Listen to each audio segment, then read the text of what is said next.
Welcome into this week's edition of the Co-Lin Coaches Show. We're all about our spring sports, as we will be for the rest of the time for the rest of the year. And first up is our softball segment. And joining me is our head softball coach, Meleah Howard. Coach, thanks for joining me. Excited to be here. And Coach, obviously a week where you stayed perfect. You went 4-0, including a big sweep of a top 10 matchup. You stayed perfect on the MAC side of things. Only team still undefeated in MAC play. Now you've got 2 games in hand as well, too, with some results that happened over this weekend. But first, we're going to go talk about those Southwest games where you won 11-2 and 14-6, a 14-6 ball game that felt like it wasn't going to be 14-6 there for a little while. But let's focus on that first one and talk about how good it felt to get that sweep. Well, anytime we go on the road, conference game, rivalry between us and Southwest, it's good to get the win always. You look at the first one again, 11-2, but there was no score after 3 innings. You didn't score until you scored 2 in the 4th, 2 in the 5th, 3 in the 6th, 4 in the 7th. They scored 1 in the 6th, 1 in the 7th. 4 of those 11 home runs came off the bat, or 4 of those 11 runs came off the bat of Morgan Chisholm. She hit a pair of 2-run home runs in back-to-back at bats. One of those in the 5th, and I believe the other one in the 6th. I think it felt good for you to be able to see a freshman finally maybe figure some things out and really start timing some things up and come through in a big moment for you. Yeah, Morgan had a really good day.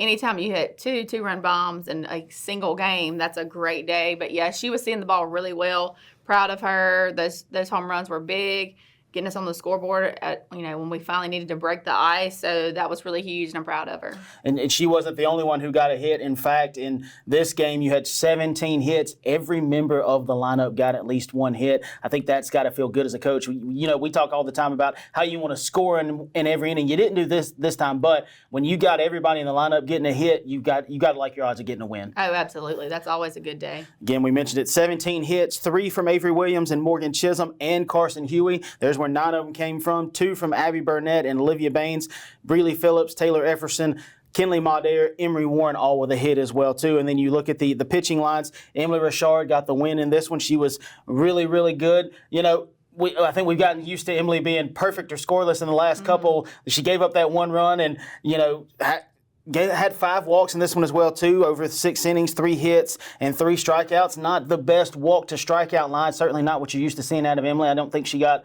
some close calls that we're used to getting. Keegan McCorkle came in, 1 inning, 2 hits, 1 run, but solid outing from both your pitchers in the circle. Yeah, they got the job done, and they did exactly what we needed them to do. And then you look at Game 2, and Game 2 was 14-6. But this one, again, as I mentioned a second ago, didn't feel like it was going to be 14-6 there for a little bit. You faced some adversity, maybe the first bit of adversity you faced in conference play. And as a coach, it's got to feel good to see your team bounce back, rebound, gave up a big inning, but responded with 2 big innings as well, too. Yeah, we come out and go 4-0, and you think you have everything under control, and then all of a sudden we get in a little bit of a pitching jam, and I never really panicked. I felt like we were seeing the ball really well this day and hitting the ball really well, that I just knew if we could get a pitcher in there to just throw strikes, get us out, we were going to be fine, and we were. And that kind of seems to be the hallmark of this team. They don't panic. They're not worried about anything. Yeah, they've got 3 losses on the board, and you look at those, and all 3 of those games were early games and mistakes that you made, and those things have kind of seemed to clear up and fix themselves now. But you look at this, 2 runs in the first, 2 runs in the third. You mentioned it, up 4-0. They scored 6 in the bottom of the third. That's where you ran into the pitching woes, and it felt like there for a little while we just couldn't get out of that inning. You finally do. You respond with 4 in the 4th, 6 in the 5th, and that's how you get that 14-6 score there. You had 15 hits in this one. Again, another game where every member of the lineup had at least 1 hit. I don't know if that's ever happened in your tenure here. I can't think of a time in the last 4 years that it's happened where you've gotten every member of the lineup to have at least 1 hit in a doubleheader. So when you do it in 1 game, it feels good. When you do it in 2 games and it's back-to-back, it feels great. Real good.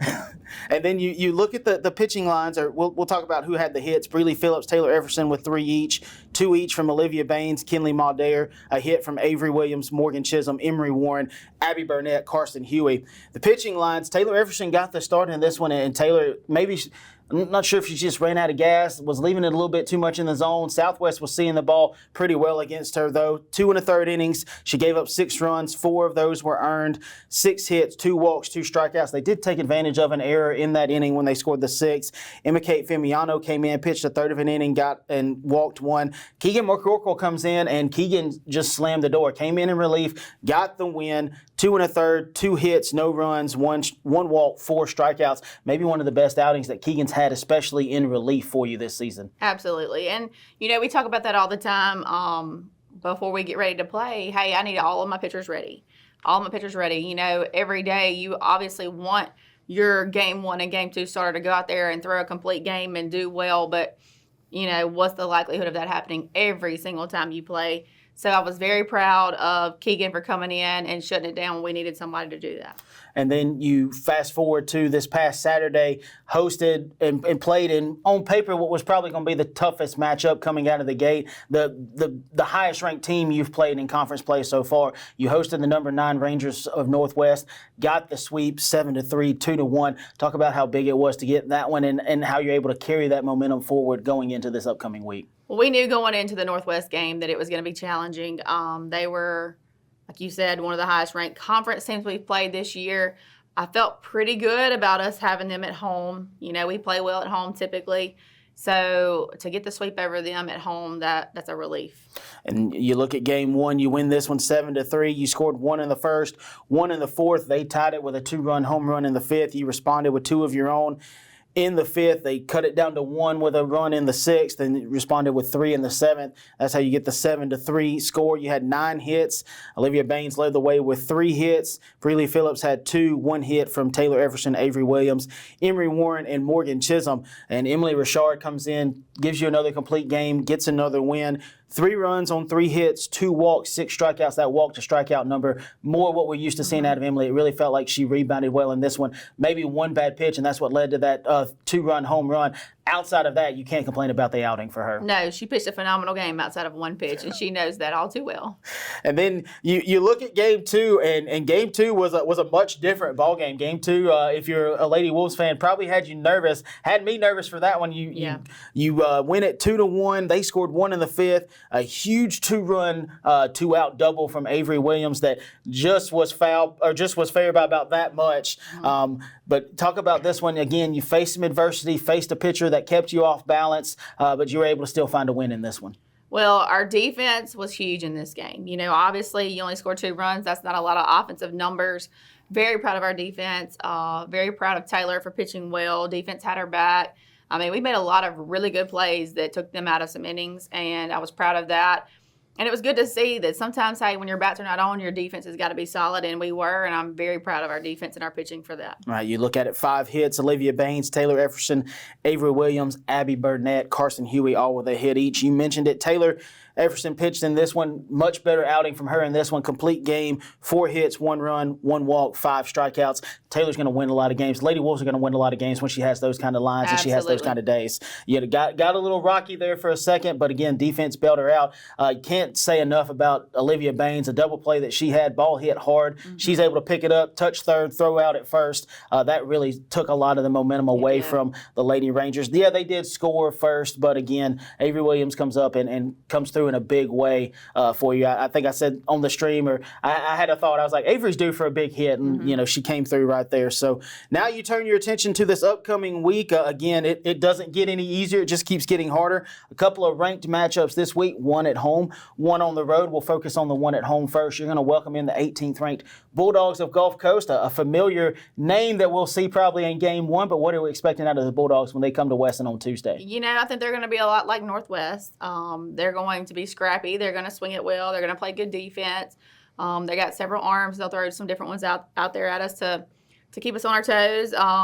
But, our philosophy stays the same. We go out and we play Co-Lin softball, and I think we'll do what we're supposed to do. And then on Saturday, you'll go up to Fulton. Game times are 4 and 6 on Tuesday, by the way. Don't know if we mentioned that. But Saturday, you'll go up to Fulton, 12 and 2. You'll face off against the Lady Indians of Itawamba, a team that I think they're ranked right now. I can't remember off the top of my head. I know they've been ranked throughout the year. They've gotten some big wins, including a huge upset of number 1 Jones at their place a couple of weeks ago. So it's going to be a tough test when you go up there. It's a tough test no matter what when you go up there. What are you expecting out of that bunch when you go up to Fulton on Saturday? Very similar to what I said about Northwest and Gulf Coast.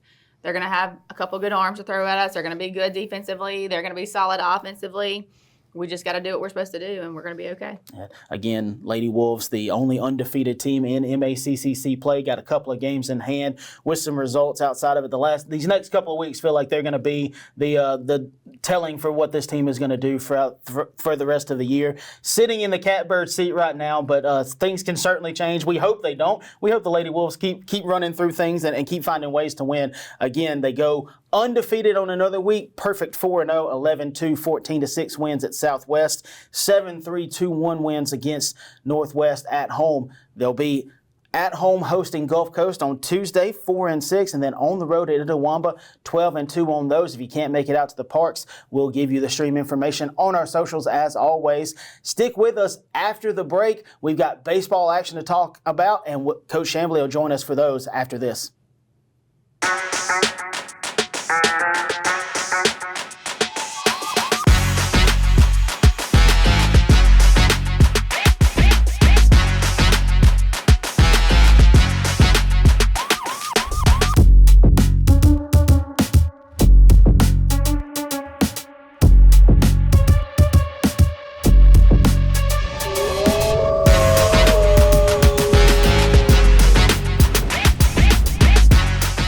Welcome back in. Thanks for sticking with us through the break. And joining me now, as promised, is our head baseball coach, Adam Chamblee. Coach, thanks for joining me. Yeah, thank y'all for having me. And Coach, obviously, a week where you went 3-1, you got a big sweep over our rivals over at Southwest. Went 1-1 up at Northwest. We were just talking about before we started filming and before we started the show. A week where you went 3-1, easily could have gone 1-3, easily could have been 2-2 with a sweep and getting swept. But you went 3-1. You got to feel good about how the week went for you. Yeah, for sure. I mean, if you can go 3-1 every week, obviously you're going to have a pretty good conference record and a good year.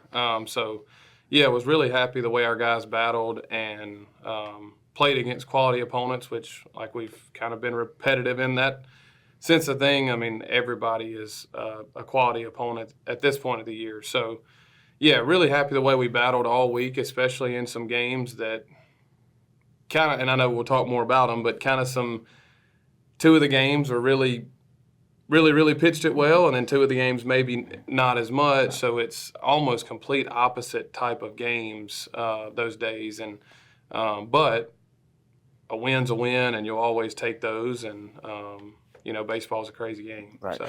And we'll look at the sweep of Southwest first. You hosted Southwest last week. You win both of those games, 6-3, 2-1 games where you just alluded to two. You pitched it really well in both of these. Got quality starts from both of your starters. Your thought on the sweep and how good it felt to be able to go. You went 4-1 against the Bears this year in the 5 games that you played them. That's just a feather in the cap, and that makes it a great season already. Yeah, obviously those games, I guess it's kind of like the Egg Bowl or whatever in a sense. A lot of people are happy to see us win those games, and we are too. But, Southwest is really, really tough too. I mean, those were tough games. Could have gone either way the entire day, and so to beat them 4 out of 5, to beat anybody 4 out of 5 times is really tough, especially, man, I mean, I really do think they are a really tough bunch. I think they play hard. They compete well. They've done a really good job on the mound so far in conference play. I was looking at that earlier. So not easy at all. They gave us some things in game 1, and I know they obviously were probably not happy about that, but I think they're playing pretty good right now, and I think they are a really tough team. Always good to have those. And you look at the box score from game 1. They scored 1 in the first. Wolves scored 2 in the third. They tied it with 1 in the fourth. You scored 1 in the fifth, 1 in the sixth, 2 in the seventh, and they scored 1 in the ninth. That's how you get the 6-3 score there. You had 8 hits in this one, and 6 out of the 9 guys in the lineup had a hit, 2 apiece from Reese Thomas and Tucker Jones, 1 each from Trey Davidson, Evan Holofield, Bradley Hanlon, and Brady White. He also had a home run from Brady Hanlon. That kind of felt like it put the punctuation, put the exclamation point on this one for you. Again, we mentioned just a second ago, really good start from Cohen Weinhofer. 7 innings pitched, 7 hits, 2 runs. Those were both earned. 2 strikeouts, maybe one of the best lines he's had. Anytime you give up an average of a hit an inning, as long as it's not a home run an inning, you're feeling really good about your chances of winning that game. Nash Sturtevant comes in, 2 innings, 1 earned run, 2 hits, 1 strikeout. I'm struggling with my words today. But again, a good day on the mound in game 1 from both your pitchers.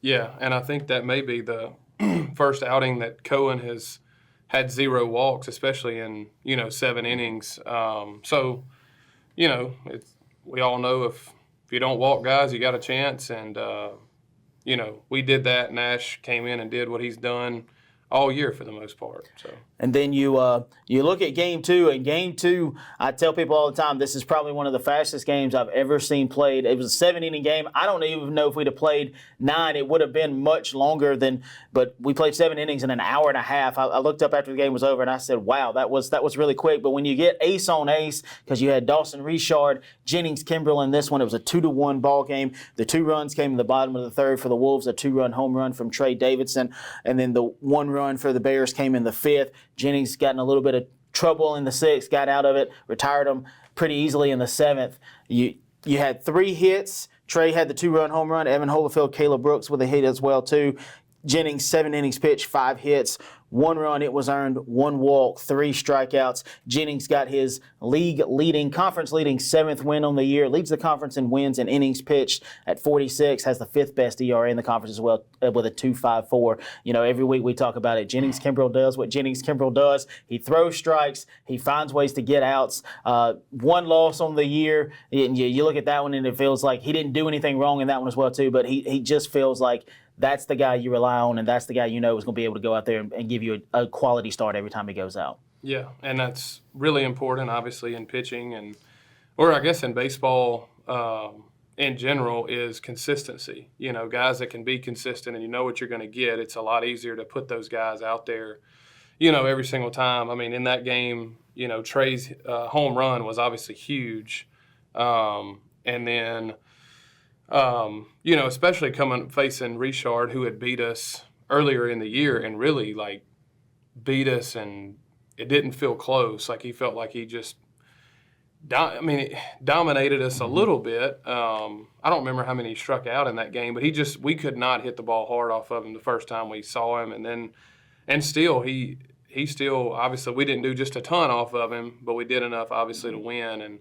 So that was good to see because he is a good arm, one of the better arms in our league. So, but yeah, just a good game, and once again finding a way to win. It's what it's all about, So we're happy with it. And this past Saturday, you go up to Senatobia. You play a couple of, I think the best way to describe them, these were roller coaster games on a roller coaster doubleheader. Hang on for the ride because you don't know what's going to happen until the end. You split. You take game 1, 9-8. You have to come from behind after giving up an early lead, and then in game 2, Rangers walked it off 10-9. Again, another one where you had to come from behind. You tied it up. They were able to score a run in their last at bat. Talk about that one. Talk about how you look at it and you go, well, we easily could have been swept in these, but it feels good to come away from there and get a split and know, hey, we got one. Yeah, we gave up one, but it feels good to at least get one and come home with a win. Yeah, it definitely does because last year we went there and we lost 2, So and it's a beating Northwest at their place, a program that is always good and has talent and with a head coach that has been there for however long Mark Carson's been there, which has been a while. So everything is kind of set in for a place like that, like the tradition and they know how things are supposed to go there. So it's tough to beat a team like that at their place. And that's not the first time we've beat them, but that's the first time we've beat them there, I'm pretty sure. So, yeah, definitely a big win, a really long day of back-and-forth baseball, like you mentioned. But once again, and you mentioned this already, we could have easily swept, but we could have also easily been swept, in this first game. Awesome to come out and put up the 4 spot in the first inning. It felt like, hey, we're ready to go. We're obviously, hey, we're here, we're ready to compete, and we jumped out, and then kind of let the starter settle in a little bit. I was hoping to maybe obviously take off, extend that lead, and weren't really able to. And then some things happened, and thank God Caleb Brooks hits a 2-run homer in the top of the ninth. It's funny, I actually told him, because we had a runner at second, I pretty much told him, hey, we need to have a good at-bat here, and if we get, like, down in the count or we get to 2 strikes, like, we really just need a ground ball to second base and get this guy to third with less than 2 outs and try to get him in. And sure enough, the thought of hitting a ground ball to second turns into a home run to left field, and he's like, yeah, I might think that from now on.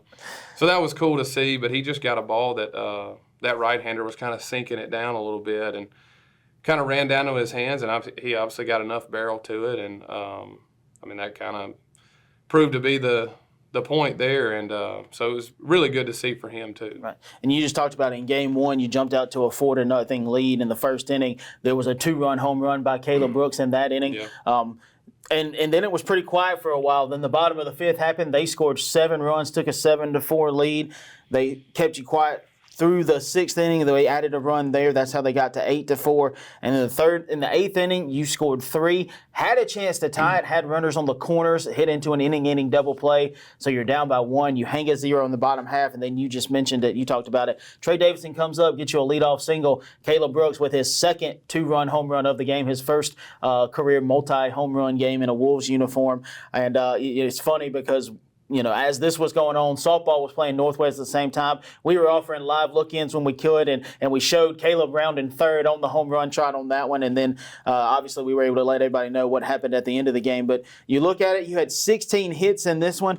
Ironically, one of the only 2 who didn't get a hit for you was Reese Thomas. The other one was Lucas Harrington, but 4 hits from Caleb Brooks led the way there. 3 hits from Evan Holyfield and Trey Davidson, a pair from Bradley Hanlon and Brady White, 1 each from Avery Griffin and Tucker Jones. And then the pitching, a game where you had to go a little Johnny Holstaff. You would have liked a little bit better outings from some of your arms, but Cameron Patterson got the start, 4 1/3, 2 hits, 5 runs, 4 earned, 4 walks, 3 strikeouts.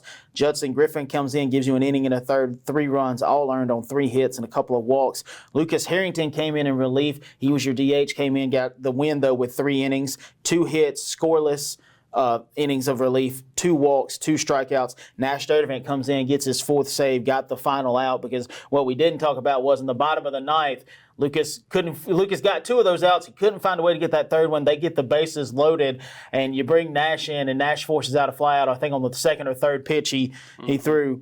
Looking here, it looks like Nash only threw 6 pitches. So on the last pitch of the out, I think it was a full count pitch. He throws a strike, gets that fly out, and gets you that win. So I think as a coach, it's good to see. Again, we've talked about it all year. The fight that your guys have, they never feel like they're out of a ball game, no matter what. Yeah, and that's something that we try to talk about. And I forgot that it came down to a full count, bases loaded, and hey, we have to throw a strike right here. And obviously, we went to a guy that has shown that he can do that. And, man, you talk about coming up in a big spot and just making them earn it and getting the fly out to left field. So, it's definitely good to see on that end. And then you look at game 2, Northwest got out to a 4-0 lead after scoring a pair in the first and in the 3rd innings. You took a 5-4 lead with 5 runs in the 4th, scored 1 in the 5th. 2 in the 6th. They rebounded with 5 in the 6th, and then a run apiece in the 7th. You tied it in the top of the 7th. Again, they loaded the bases, and then they got the walk-off there in the bottom of the 7th to win this one 10-9. You had 10 hits in this one. Again, Reese Thomas didn't get a hit for you. Caleb Brooks, after getting 4 hits, went 0 for 4 in this one, so they made some adjustments there. Caleb wasn't able to time some things up, but a pair of hits each from Trey Davidson, Bradley Hanlon, Avery Griffin, 1 hit each from Brady White, Sam Cook, Evan Holyfield, Tucker Jones. Excuse me. And again, another game where you had to use a lot of pitchers. You started with D. Morgan, and D, usually very reliable. I think you said maybe had a little bit of control issues coming out of the gate, but 2 2/3, 3 hits, 4 runs, 3 of those are earned, 5 walks, 2 strikeouts. Certainly the walks number not what you used to seeing out of D. Morgan. Jacob Buffalo comes in 2 1/3, 2 runs on 2 hits, 3 walks, 3 strikeouts. Nash Sturdivant comes in. Unfortunately for Nash, he takes the hard luck loss in this one. Got a save in game 1, took the loss in this one, gave up 4 runs, 3 of those earned on 4 hits, a walk, and an inning pitched. Darren Robbins and Carter Leggett both pitched in relief as well, too. Darren gave up a hit and a walk. Carter gave up a walk. And, you and I talked about it before. When you walk 11 guys, although one of those was intentional, when you walk 11, it's hard to give you a chance to win, especially in a 7-inning baseball game. Yes, absolutely. Way too many free passes, and especially in a game, or even in a game where the first inning goes how the first inning does, and they score 2 runs on like 4 walks and 2 wild pitches, don't even get a hit, and they've got 2 runs to come out of the gate, and then – but still, we're up 8-4, in the 6th, and but we start that inning, walk.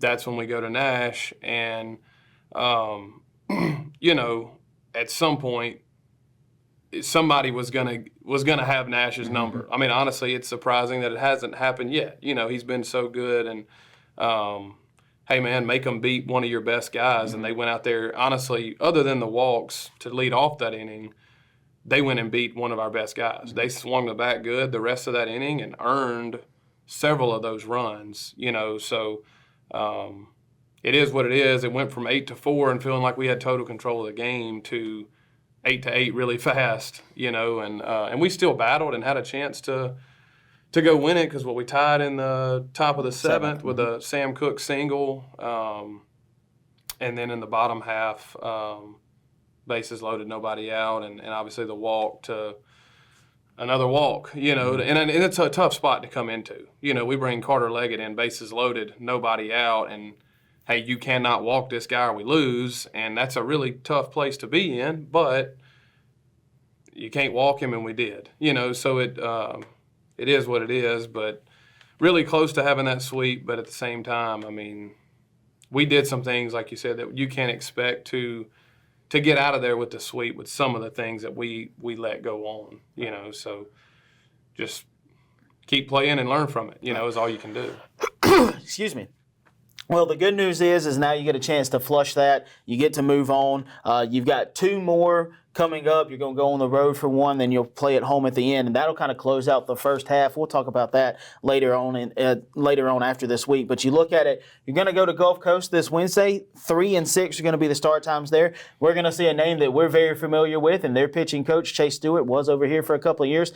Be excited to see him and face off against that staff. But what do you know about the Bulldogs coming to this one? I know that's a team they've been a very tough team to find a way to even get some splits against. I know last week they went on the road, beat Meridian, played 13 innings in a game and found a way to win that one and took game 2 as well too. So that's a bunch that they've shown they can do it on the road, and you got to go over there and find a way to get to. Yeah. No, I mean, you look at, I guess, just on paper or like record-wise, very similar to us. I think we're 21-12. I think they're like 22-10. Conference records are close to the same. So it seems like they have definitely been playing pretty well. I think they're going to be super competitive. I'm sure they'll have good energy and all of those types of things. Seems like they're pitching it pretty well. They've got several starters that are good, and I know Coach Stewart is having those guys compete at a high level. Doesn't surprise me there. So it'll be another good matchup. And on the road, obviously, and so we'll see how it goes, but we're going to have to come out and play really well. I would say this is going to be one of the tougher conference games to this point. They've definitely got some things rolling a little bit right now, so we'll see how it goes. And then the good news is you get to come back home. You get to finish out the month at home. Games that right now are scheduled for Saturday, weather permitting. Those might end up being changed. Could be played on Friday, could be Saturday, could even possibly be Sunday. Stay tuned to our social media channels. We'll let you know when those will be played. But it's Itawamba, 2-5 this Saturday. What do we know about the Indians? I know they've got one pitcher who's a Mississippi State transfer who's been lighting the league on fire, really been pitching it really well. But what do we know about that team coming into Weston this weekend? Kind of like everybody else. I think they've beat some good teams. I mean, our league right now, like we've probably said this before on the show, that our league is as crazy as it's ever been as far as, talented. Everybody's got talent. Everybody's got a couple of arms. Anybody can beat anybody, especially in these doubleheaders and 7-inning games, So another quality opponent that is always, obviously they're always good, and, tradition there as well, and a winning tradition. So they'll be good. Hopefully we don't face Files, the Mississippi State guy. I think he may be pitching during the midweek for them. But I guess we'll see. We'll definitely got to get past Wednesday against Gulf Coast before I look too much into Itawamba. But once again, another conference opponent, thankfully, like you said, at home. And seems like we do play a little bit better here at our place. So hopefully we can defend our home field and come out with 2 wins in that one too. So lots of exciting things happening for Co-Lin baseball. Again, they go 3-1 on this past week, sweep the Bears, split with the Rangers. They will go on the road and play against Gulf Coast this Wednesday and then host Itawamba sometime this weekend. It's scheduled for Saturday right now, but I got a good inkling that weather's probably not going to let us get to play on Saturday. But again, stay tuned and post it to all of our social media channels. We'll let you know what's happening with those as well too. As a reminder, men's golf in action this week. It's their last conference event before the conference championship in a couple of weeks. Hope to have Coach Kent on the show here soon to be able to talk with that. Tennis also on the road throughout the week at Jones versus Bevel State in back-to-back days. Nothing this weekend, though, for tennis. But again, softball hosting Gulf Coast this Tuesday. Baseball at Gulf Coast. Softball will be at Itawamba. Those games have been moved from Saturday to Friday. We can let you know that for sure. 1 and 3 on those start times. We'll give you the stream information for all of our games as we have it. If you can't make it, I'll be on the call on CoLinAthletics.com on all of our home games for baseball and softball. I'm Kevin Kyzar, Sports Information Coordinator here at Co-Lin. Thanks for tuning in, and we'll talk to you next week.